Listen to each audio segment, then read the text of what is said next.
I'd like to extend my thanks to the organizers for inviting me to come to this wonderful, wonderful place.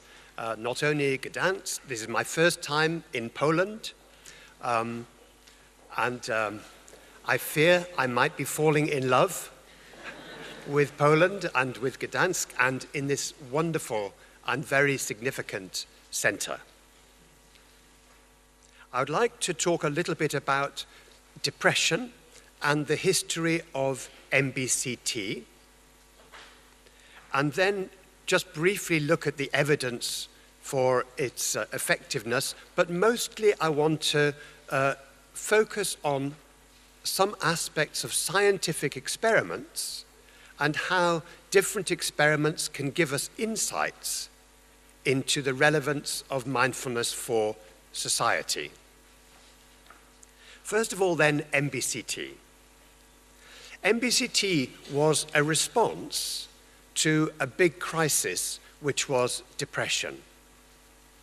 We know that depression affects, as has been said, about 20% of us. About 1 in 5 of us will get depressed at some point in our life. Depression seems to be getting more prevalent, but there's not much evidence that it's getting more common, but there is evidence that the onset of depression is younger and younger. So the current evidence is that the main age of onset of depression is in teenage years, between 13 and 15 years of age. So by the age of 18, 50% of anybody who will ever get depressed has already been depressed and had their first episode. And by the age of 24, 75% of people who will get depressed throughout their lives have already had at least one episode of depression. So depression starts young. And that's important already for society. For example, we know that about 4% of people, for example, in the UK, of children, drop out of school before they take their final examinations at school. And if they are depressed, it's much more likely they will drop out of school. And at that point, their whole lives may be different because they've dropped out of school. So depression has made a critical difference to their life. We also know that if you use your best psychotherapies, the most effective psychotherapies with teenagers when they are depressed, and there's lots of evidence, for example, that cognitive therapy is one of the best therapies for teenage years, there is no effect whatsoever if a parent is also depressed at the time the child is going through therapy. Now, 4 or 5 studies have found that surprising result, including the very best studies. And in one by Garber and her colleagues, she found it actually made the adolescent a little bit worse if their parent was depressed while they were having an otherwise effective therapy.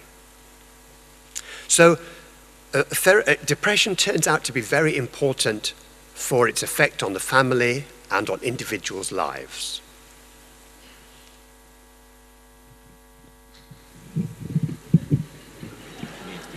Okay, thank you. One of the things we know about depression as well is that better?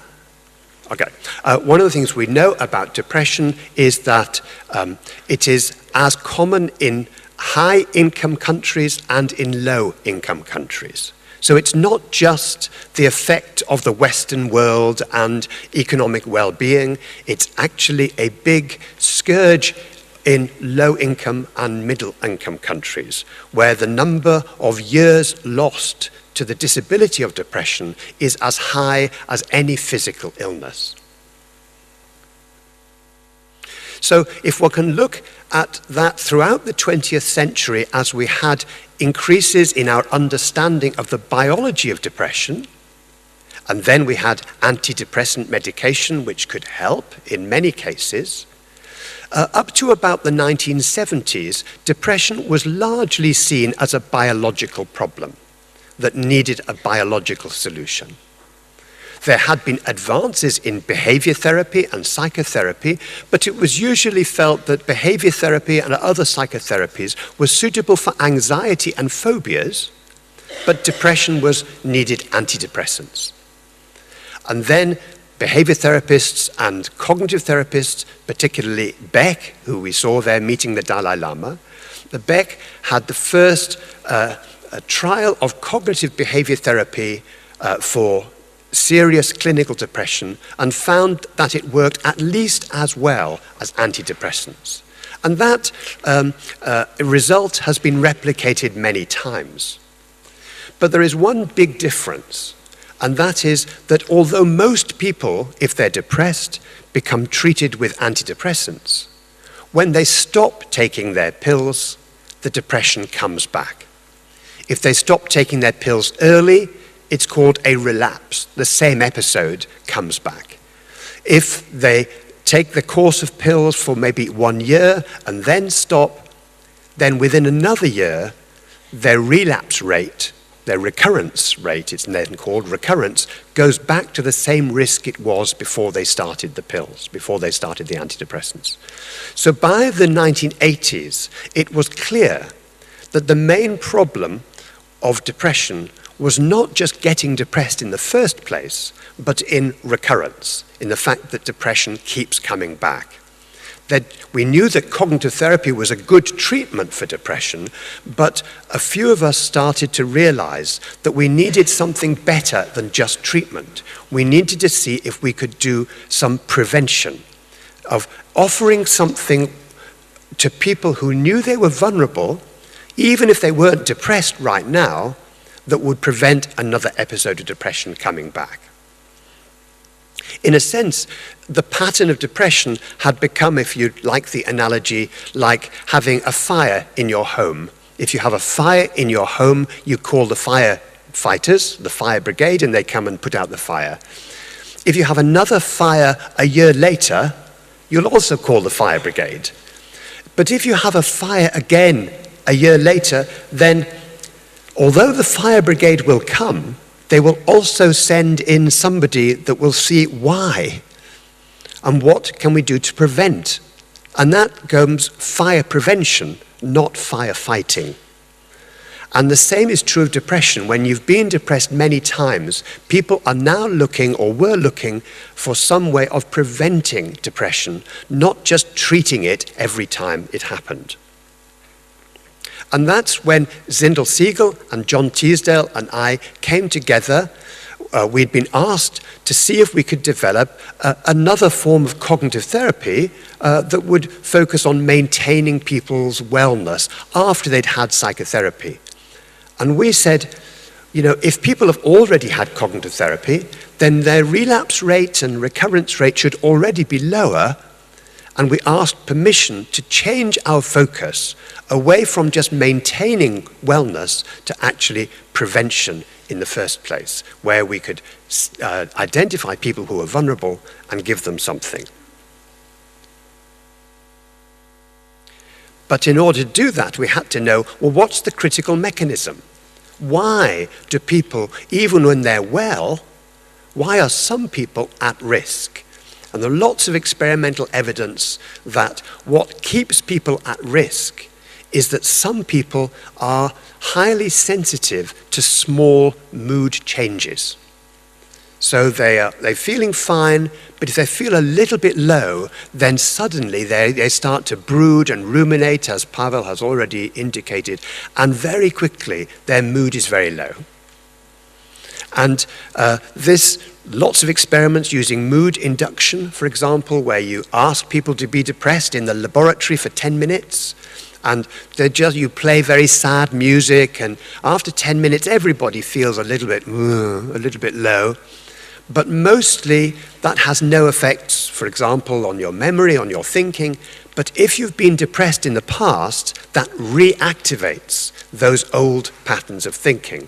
And after 10 minutes, you're now beginning to believe that you're no good and you're useless, and you begin to ruminate about that. If that's the case, what do people have to learn? We wanted to offer an approach to people who weren't depressed. They were fine. Well, it turns out that Jon Kabat-Zinn had been doing some work on mindfulness for chronic pain, for MBSR, at the UMass Medical Center in Massachusetts, in Worcester, Massachusetts, for many years. And because he used meditation, it was possible to offer that to people who are vulnerable to depression. Because you know that if the critical thing that we need to teach people is to see their thoughts not as reality, but as mental events, to see your thoughts like clouds in the sky coming and going, then meditation is a very good way of training that. Because, as we may have discovered today, or as you've discovered in your own practice, you don't have to sit for more than about 10 seconds before you notice your mind wandering from where you had intended it to be. Would that be true? About 10 seconds, maybe 20 seconds if you're having a good practice. And if you have 20 seconds, you're probably thinking, oh, this is great. This meditation is wonderful. And then suddenly you're away. You're into a thought about how meditation is wonderful rather than focusing on the breath. So for people who are vulnerable to depression, who don't have lots of negative thoughts around, how do you teach them to begin to see their thoughts like clouds? You practice on any thoughts. And then by the time they have a negative thought, they've had lots of practice, many, many thousands of learning trials at seeing their thoughts as from what you might call a decentered perspective. They've decentered from their thoughts. And then when the negative things start, they begin to recognize the warning signs. And so with Jon Kabat-Zinn's help, we developed mindfulness-based cognitive therapy, which is based very closely on MBSR, using the same core practices.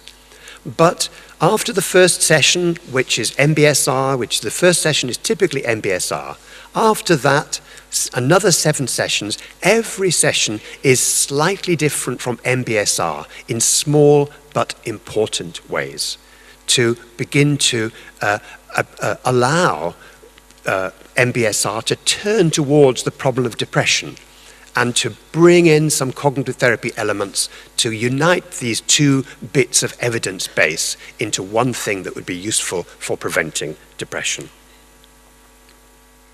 It was an 8-week program, 2 to 2.5 hours a week, based closely on MBSR. And we found in our very first trial that for people with 3 or more previous episodes of depression, that is, for whom depression had become relatively autonomous, it reduced the risk over the next 12 months, a critical period for people who would have been, 2/3 of them would have been depressed in that time, we knew from our control group. It reduced it by about half, the risk of depression. And that's the pattern of results, that if you offer this to people who have many episodes of depression in the past, then the general reduction in risk is over 30%. But for the people with the longest histories, with the most traumatic histories, who suffered trauma and abuse when they were teenagers and children, then it works even more effectively, with a reduction in risk of over 50% in our most recent trials. So the very things which often mean that psychotherapy is hard tends to make mindfulness-based cognitive therapy more effective. And there are meta-analyses now that show not only is mindfulness better than doing nothing, it's better than an active control. So in one of our studies, we had people come to class and they did all MBCT but without learning to meditate. We taught them everything but not meditation.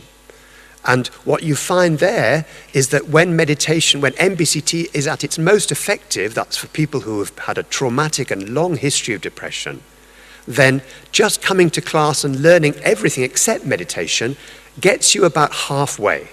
So you get some reduction in relapse, in risk, but it gets about half, it's about half as effective. But when you learn to do the meditation, it takes you down another half. So it gets about halfway and then reduces risk by another 20%, 25%. So it is better than an active control, which is important to know. And when the meta-analyses have been done to compare MBCT with antidepressants, they are at least as effective as antidepressants, and in fact it's slightly better by about 20%. So as an alternative to antidepressants, it's very useful. We still say to people, be careful in just getting rid of your antidepressants. It's important not to just throw them away or throw them down the toilet, because for some people, antidepressants remain an important lifeline. And they are effective, for some people, very effective for many people. And, but we now know that MBCT does offer an alternative.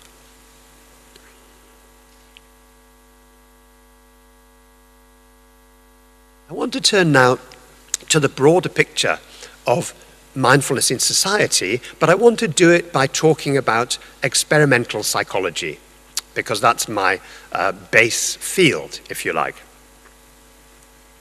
And I want to talk about 3 experiments in psychology that shed light on the processes that we are talking about when we talk about mindfulness. We've already talked about why depression is so common today, and one experiment tells us a little bit about that. A second experiment, and we've heard about how busy things are and the frantic world aspect of our life, and I want to talk about an experiment which sheds light on that. And thirdly, I want to talk about an experiment which sheds light on why we prefer to use words a lot and concepts rather than to stay in our experience. Why do we always drift towards concepts and away from our experience? I was sitting preparing a lecture in Oslo 2 years ago in Norway, and there was a knock at the door. This was about an hour before I was due to give a lecture, and somebody said, "Can I have a word?" And I sort of thought, okay. And she said, "I just want to give you some news." And I said, yes. And she introduced herself as a psychologist, an experimental psychologist from down the corridor in the psychology department in Oslo. And she said, "I've replicated the diving experiment." Now, I knew what she was talking about because in our books we often refer to a diving experiment, which was about memory. The experiment is this, and the reason why it was an important experiment is because in the 1960s and 70s in Britain, oil was discovered under the North Sea. And this made everybody very excited. Those were the days when people got excited about oil. And they thought all our problems are over, and they built these huge oil rigs, most of which are now being dismantled. And they used to send divers down to service the rigs. And they discovered that the divers couldn't always remember what they needed to remember when they got down under the sea. Now, you might think, well, of course, because it's very dark down there, very wet, very cold. Perhaps you would also forget. But they asked some psychologists to come in and see if they would help them understand what was going wrong. And the psychologists, obviously one hypothesis was that if you learn the important things on the beach and then dive into the water, maybe that's just very difficult to remember. But they thought this might be an example of what is called context-dependent memory. That is, if you've learned something in one context, you tend to forget it in another context. If that was true, then it should not only be the case that if they learn it on the beach, they forget it underwater, but if they learn it underwater, they should forget it on the beach. Yeah? And that's exactly what they found. that if you teach a list of words on the beach, when you get underwater, you forget. But if you teach a list of words underwater, when you come up to the beach, you forget it, which is quite weird. And that's what she had replicated in Oslo University. She had divers learning lists of words underwater, then half of them at random were asked to swim around for 10 minutes and then retrieve the list, and the other half swam to the shore and tried to retrieve the list on the beach. And those who were on the beach could only remember about 3 out of 16 words. And they said, I'm sure I knew I remembered them, but I can't remember them anymore. Now, this principle of memory being dependent on context turns out to be a very important experiment. Because during the 1980s and 1990s, a number of us found that mood could act like the sea, like a context. Yeah? So that when you're in a certain mood, you'll remember things that come back to you from when you were last in that mood. And when the mood is past, often you don't remember them. Now, you may know what it's like to have an argument, for example, with a partner or a child, and it brings up lots of things from the past. Yeah? If you have an argument with your partner, you know how you can easily think, this is typical of them. You know, that's just like the time when then and then and then and then, you know. I can't go on. But maybe your mood changes and half an hour later, and everything is fine, and it isn't just available to you, so available anymore. And the reason why this is important is because it explains why depression keeps coming back. Because once you've been depressed once, for example, we know now that the first time when most people have become depressed is before the age of 18, when they were still at school. So it's very likely that depression came at a time when people feel lonely, abandoned, perhaps bullied at school, when they felt they weren't quite coping, when they were afraid of exams that they might fail and their life would be ruined, maybe when their parents were having difficulties and they didn't know what to do, so they felt helpless. If that's when depression first occurred, then now in their 30s or 40s, when they might be a successful nurse or a doctor or a lorry driver, then if they get depressed then, it's going to bring back memories of helplessness, being bullied, being friendless from the past. And it's going to feel like that's all happening right now, that there's no point in going on. So you see how easily activated or reactivated. And that's what we know from the research is the vulnerability that people carry around with them. What can we do? Well, with that in mind, we can begin to intervene with mindfulness at critical stages which are important for society. So Pawel mentioned of our research at the moment on mindfulness in schools.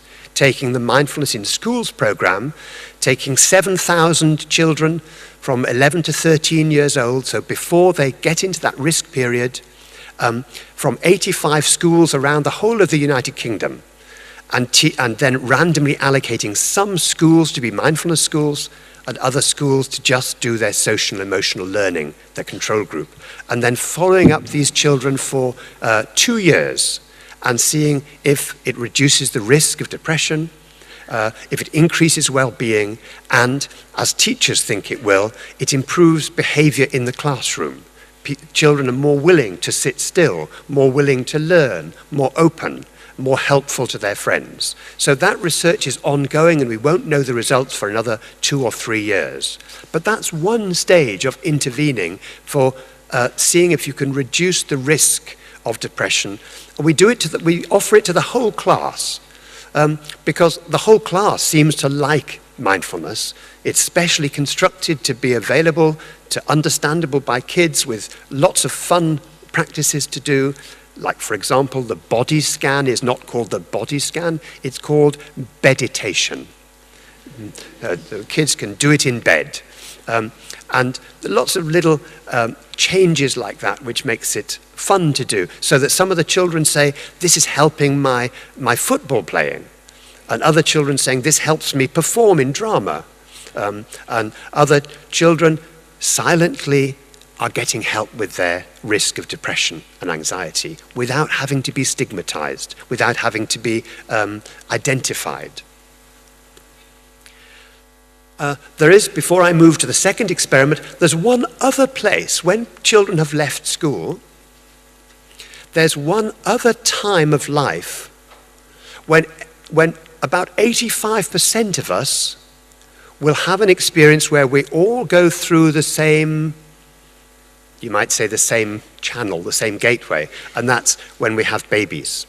I mean, some of us. Not me, but I'm a father. And so that's a time when people often seek help. They have antenatal classes, and often the birth partner is also invited to antenatal classes. And 85% of us in Britain and America tend to get married and have children. The rate is going down. Family sizes are reducing in Britain and in Poland, I understand. And nevertheless, many of us go through that process, and there is something called mindfulness-based childbirth and parenting. Mindful childbirth that Nancy Bardiker started in California, a midwife, and offers to both the mums and their birth partners a class where people don't only do MBSR, but they learn to deal with pain, for example, by holding chunks of ice. Ice is painful, but not harmful. And so people learn how to meditate with pain. And once she started the pain practice, she found that nobody ever left her classes again. They were really wanted to know how to deal with this aspect. So that's one aspect. This is the reactivation where mood and memory, where mood acts like a context.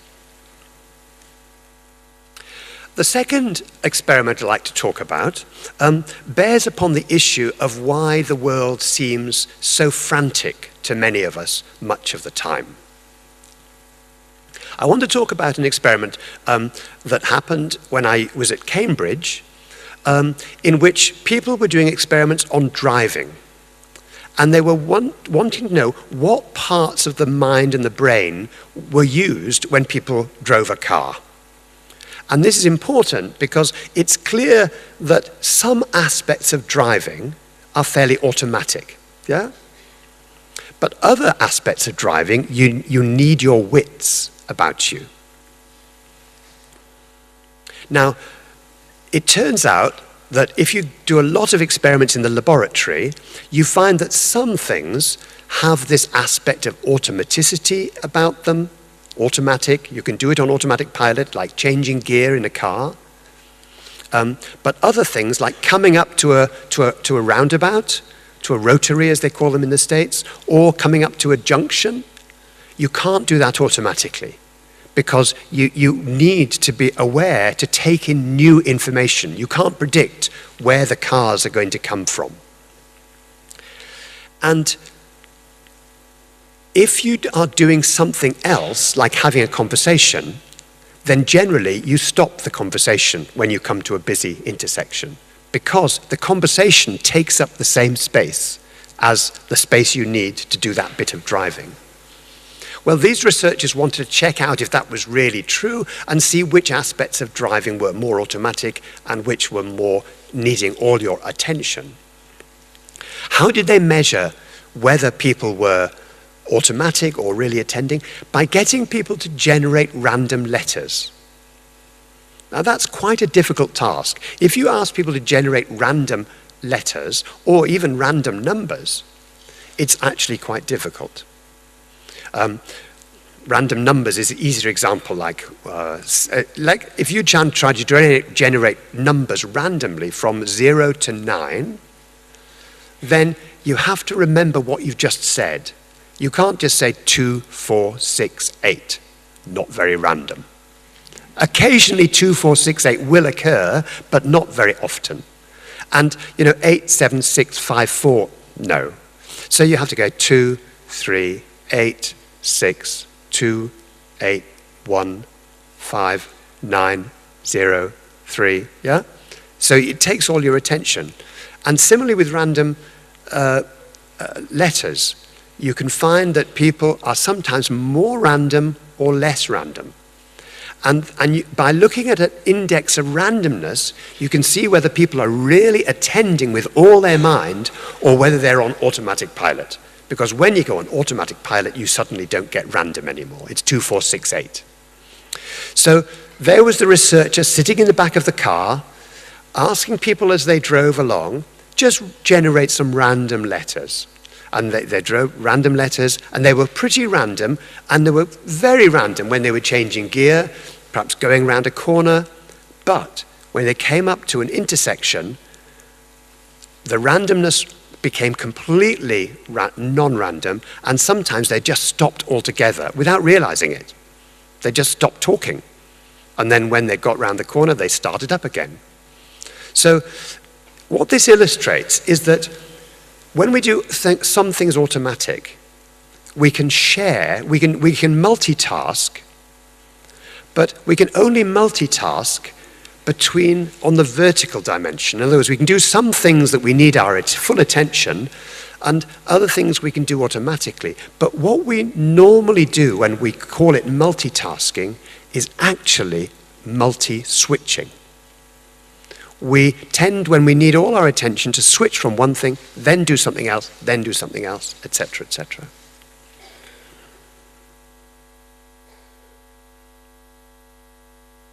And this turns out to be important because switching has a cost. I want to illustrate this maybe in a very simple way, in a way that a Dutch psychologist taught to me once, and it's a very good way of illustrating this switching. In most countries, I know we have small rhymes, little poems we learnt as children, yeah? Sort of little nursery rhymes, we called them, rhymes we learnt in the nursery. I understand you also have such things. Pawła has one. What is it? Ala Makota. Does that sound familiar? Okay. So if you just say Ala Makota, the first 4 lines of that, okay. How does it go? So tell me how it goes.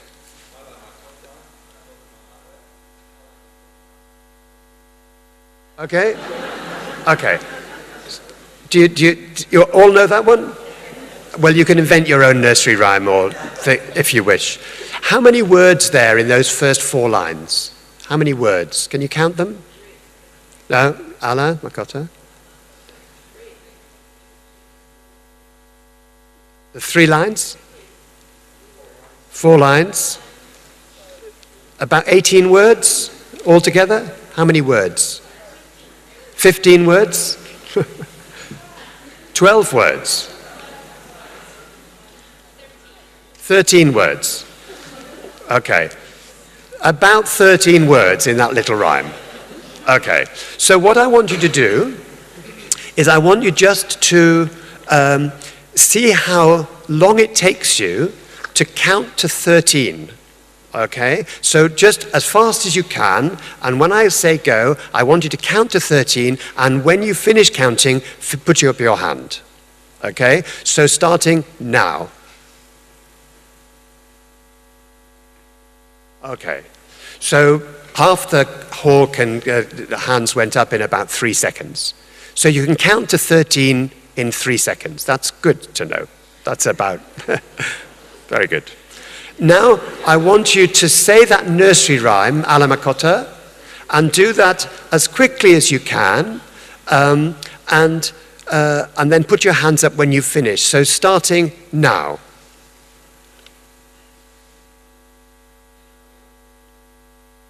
That's about 4 seconds. That's very good. So you can count up to 13 and say that nursery rhyme in 3 + 4, 7 seconds, yeah? Okay, so now I want you to do something really simple, and that's just swap over. So you say Ala, 1, Makota, 2, 3, So you switch from saying the rhyme to counting, okay? See if it turns out to be 13. Okay? And then put your hand up when you've finished. Say, right, starting now.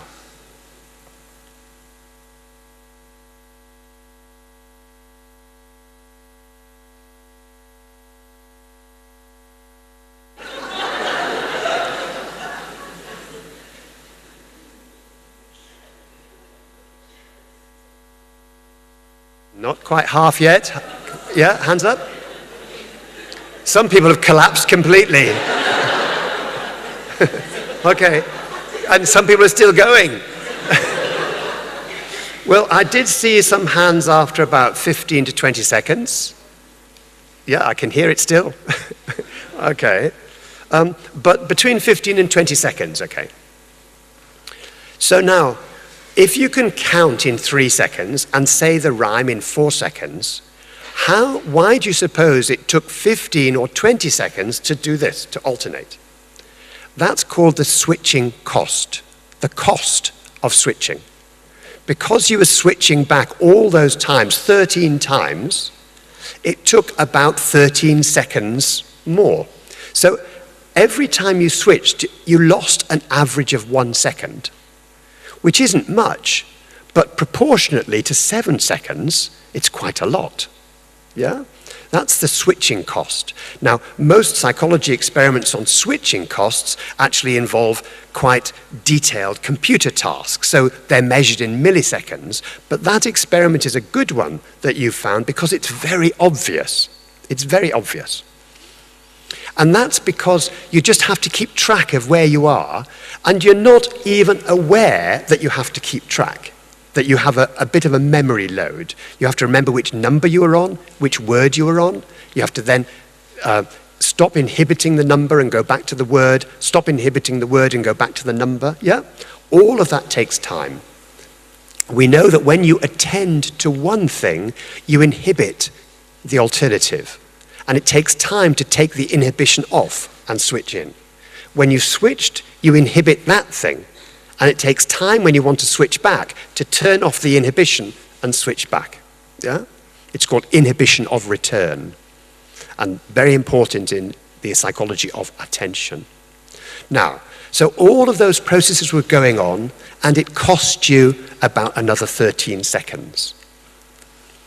Interestingly, what do we do in our working life when you're working on a document on your computer? What happens when your computer goes ping? The top right-hand side they know it's the top right-hand side that you're most likely to pay attention to. So the messages come on the top right usually, and you say, oh, email. So, well, that's easy. I can deal with the email and then get back to my document, yeah? So you deal with the email, send, and then you get back to your document. You forget that the person at the other end is on their computer, so they're going to reply again. Yeah? So a reply comes in, oh, right, yeah, I can deal with that and get back to my document. And you end up doing a lot of switching. It turns out to be very tiring, and also, if you'd only, and we all need to learn this, if only we could switch off the emails and just focus on the document, it might get it over more quickly, and then we do our emails more quickly as well, because we'd be in the mode. But because we switch, and nobody tells us that it's taking longer. Now, they've done experiments in the workplace on this sort of switching, and mostly, of course, it's not as exaggerated as this, because I asked you to go fast, and therefore you were already at the limit of your performance. So there's only one way for your performance to go. It turns out that interruption in the workplace can be, you can bear it, you tend to have to go faster on other tasks, but you're more tired and exhausted and stressed at the end of the day because of all that switching. So you can, switching has a cost either on the time, as we've shown, or it has a cost actually on the stress and exhaustion level. Interestingly, what does mindfulness teach us? It teaches us to single task. It teaches us to make a choice. There are some times in our lives, every day, when we have to switch from one thing to another. It's inevitable. We have to do the switching. If we've got childcare responsibilities and we're cooking and we're doing this and we're answering the telephone, then there will be switching necessary. So we're not saying that mindfulness makes you stop switching, but it may just give us more of a choice. Because at the end of the day, you and I know, as happened to me recently, that at the end of the day, when we get back to our document, if we're very tired, we might press delete instead of save. If you've ever had that experience, it's very heart-grinding. So one last experiment, and then we'll finish and get coffee.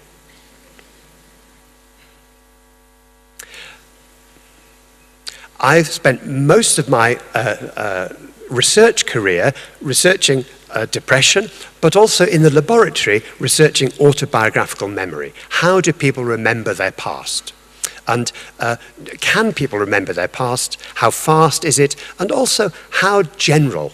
A lot of people, especially if they've had a trauma or have been depressed, they can't remember specific episodes from their past very well. They tend to think in generalities. So I'm always looking out for interesting experiments on autobiographical memory.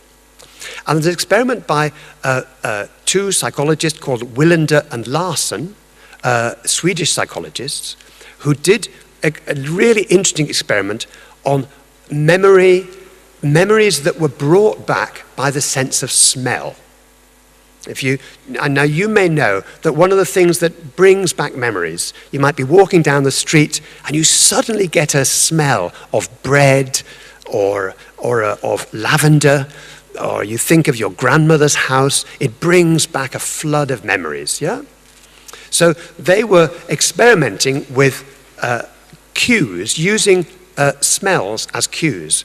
Interestingly, they found that you could give somebody just a word like mulled wine or lavender, and that was enough to bring back quite good memories. But if you gave people the actual smell of mulled wine or lavender, the memories were older, more emotional, more vivid. If you gave them the words mulled wine, the memories were younger, they weren't so old, the memories, and there were lots more of them. So the words gave you more memories, but not so deep, not so close to the heart, as it were. So they did this experiment, they gave words, mulled wine, or the smell of mulled wine, and they did this experiment, and then they did a very interesting extra condition. They gave both the word and the smell. Now the question is, which would win? Would the memories come back that were old because they had the smell? Or would the memories be not so old and lots of them, cued by the word? The results were very clear. The words won. So even if you gave people the smell, the fact that they had the words in front of them, mulled wine, meant that people weren't going back so old to those old, unique, emotional, vivid memories. The words had somehow worked. They'd given them lots of memories, but not so experiential. And I think this is very important for our understanding of why we do sometimes find words very useful to us, and because they give us a lot of information, they spread throughout our brain in a very interesting way, but they also damp down our emotional life in many ways. They prevent us getting sometimes to the raw experience. For some of us, of course, from time to time, that's very useful. So I'm not saying words are bad, experience is good. We're saying what actually happens here. And labeling can be used, of course, in our meditation. What is this? What is this? So we can use the label, but there we're not using the label and getting caught inside our language, inside the net of language, but we're using language as a tool to help us to narrow down on the nature of our moment-by-moment experience. But one of the things I think we need to be aware of, even in the mindfulness community, is how words can limit us. Mindfulness and compassion, as we've heard, is at its best when it's an experience, not just when we talk about it. In fact, when we end up just talking about it, we end up making distinctions. We end up othering. We end up saying, well, is it best to do MBSR or MBCT? Well, that's quite an interesting research question, but often it's, well, I'm an MBSR teacher. No, I'm an MBCT teacher. Oh, don't like you, you know. You do compassion, that means you're not mindfulness. No, I do mindfulness. I was taught by so-and-so. No, I was taught by so-and-so. And we easily get into camps because of words and concepts. And one of the wonderful things about being in this place is this place represents when walls were broken down, when camps were broken down. If you saw that film before, the sense of without understanding the other person's point of view, we'll always be limited. Now, we can say that, but I promise you that when you set up your mindfulness clinic in your hometown with sweetness and light and all good intentions, if somebody sets up another mindfulness clinic only half a mile down the road, you'll feel a bit annoyed. Who are they? Who is their teacher? And if they have another teacher, are they really teaching real mindfulness? Yeah. It's amazing how territorial we can be about something we care about. Yeah.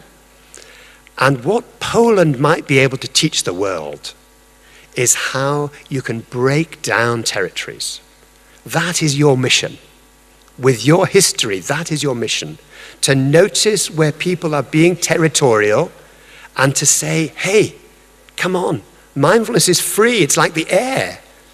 Let's not try to parcel it up into little camps of this camp and that camp. Let's notice that actually we tend to do that naturally, of course we do. That's often what we do. That's just human. But we can, as Julia said, be a bit forgiving of ourselves about that and to celebrate other people's awareness and other people's mindfulness, other people's success. And so experiments from the laboratory on memory, on our attention and the way in which we divide attention and the costs of that, and also the advantages of using words, but also the downside of using words.